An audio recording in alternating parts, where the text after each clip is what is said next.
Election commission में आज खैबर पख्तूनख्वा और बलूचिस्तान में सिक्योरिटी सूरत हाल के हवाले से इजलास था। इजलास के बाद चीफ इलेक्शन कमिश्नर ने एक चीज़ वाज़ेह कर दी और वाशगाफ अल्फाज में उसका इजहार कर दिया कि इंतखाबात हर सूरत में 8 फरवरी को ही होंगे। उससे पहले गुज़श्ता रोज़ कोर्ट कमांडर्स कॉन्फ्रेंस जो हुई, कोर्ट कमांडर्स कॉन्फ्रेंस ने भी बड़े वाज़ेह अंदाज में कह दिया कि किसी को भी इंतखाबात के अमल में रुकावट डालने की इजाज़त नहीं दी जाएगी।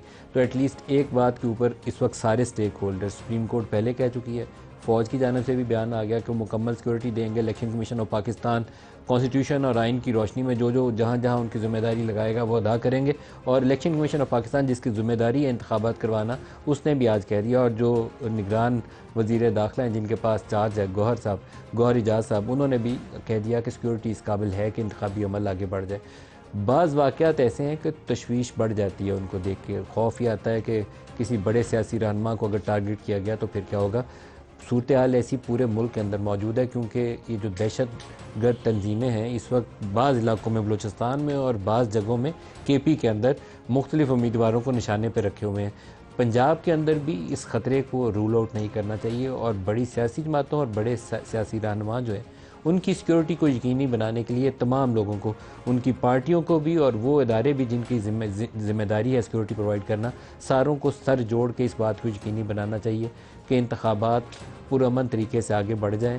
कोई बड़ा ना सानहा जो है ना वो हमें सामने ना आ जाए। खौफ आता है बाज़ औक़ात 2007 वाली सूरत हाल देखते हुए मोहतरमा को इंतखाबात से ऐन पहले जिस तरीके से शहीद किया गया था। तो अल्लाह पाक रहम करे, ये इंतखाबी अमल आगे बढ़ जाए। Level playing field Pakistan Tehreek Insaf बार बार शिकायत करती है, तो लेवल प्लेइंग फील्ड बहरहाल उनके लिए नहीं है। उनके उम्मीदवारों को कैंपेन करने की आज़ादी नहीं है। और जिस तरीके से बल्ले का निशान लिया गया और जिस तरीके से उसके बाद सज़ा का अमल हुआ इमरान खान और बुशरा बीबी के ख़िलाफ़, वो 2018 की तरफ हमें ले जाता है। 2018 के इंतखाबात से पहले नवाज़ शरीफ और मरीम नवाज़ को इसी तरीके से पाबंद सलासिल किया गया था। इंतखाबात से पहले वो 13 जुलाई को वापस आए थे तो एयरपोर्ट से ही गिरफ़्तार करके तो उनको बंद कर दिया गया था। इस दफ़ा यही काम इमरान खान के साथ किया गया।